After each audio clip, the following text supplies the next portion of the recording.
Hello, everybody. Today we are making votive candle decorations. That is a family-friendly project, no real flames involved.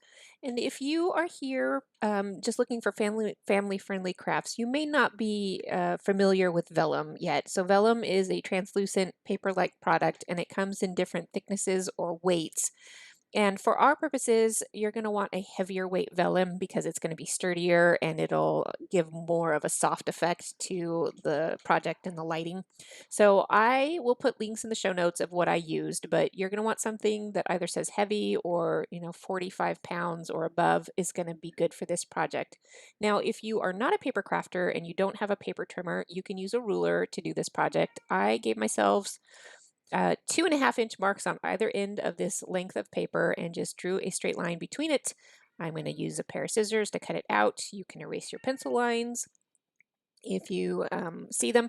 And then I'm going to continue to build my votive decorations by measuring every 2.5 inches, and that's going to start building up squares.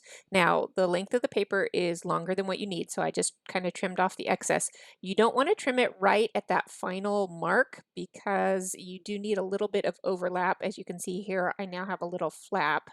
Well, it's a little hard to see. That's going to help me glue this together.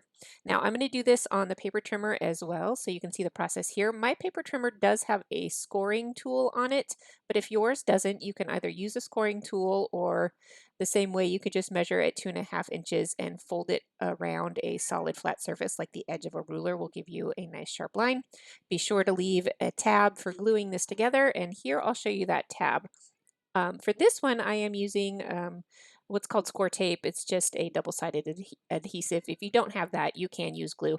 Now, where that tab folds over and gets glued down will be visible through the project, so you can make that the back side of your project, or I'll show you a tip on how to hide it in a minute. And then you can just get to decorating. You can use regular markers, you can use colored pencils. If you have stamping supplies, you can use stamping supplies. A regular dye-based ink pad will work. If you have something like a StazOn ink pad, that's certainly usable. You might want to give it a little bit of a time to dry or speed it up with a heat gun or a hair dryer. Just to be sure that your ink won't smear, but it should dry okay. Now you can color this project from the front side of the project or from the back side, and I actually kind of like coloring from the back side for a couple of reasons. One, it softens the colors, and two, if you're coloring from the back side, wherever your color pencil goes across one of the stamped lines or drawn lines, it'll kind of hide that. So it'll hide some of your out of the lines mistakes some. And so that is the reason why I like to color from the back side. And of course, you can use colored pencils or markers. As I have said, you can see my example above. My daughter helped me create a more kid styled version up above, and I'm creating more of an older or adult styled version. And I will get to one more actually elegant styled version as well. I'm done coloring. I wanted to show you the difference. So this is with me coloring on the back side, and here is what the back side itself looks like. So it does reduce the vibrancy of your colors. So depending on what look you want, you can decorate the front or the back.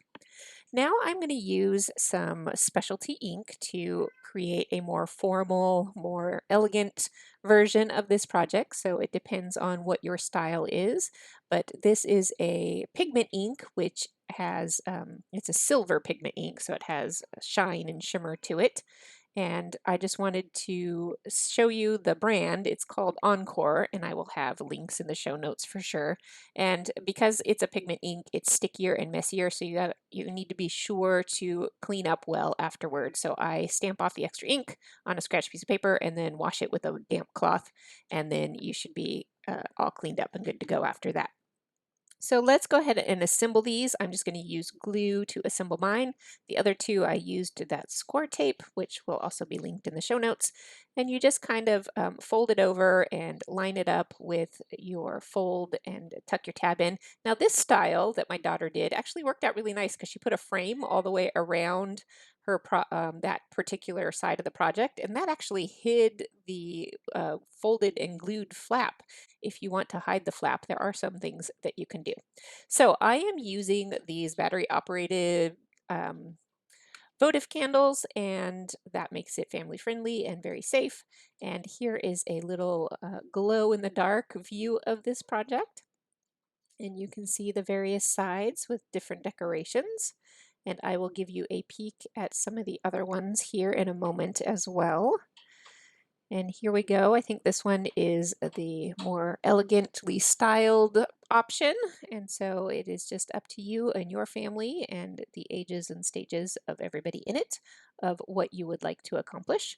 But I think these are super festive and pretty and warm and joyful for the holidays. So I hope you give this project a try. Check out my playlist of other family friendly craft projects. And I will be back later this week with even more.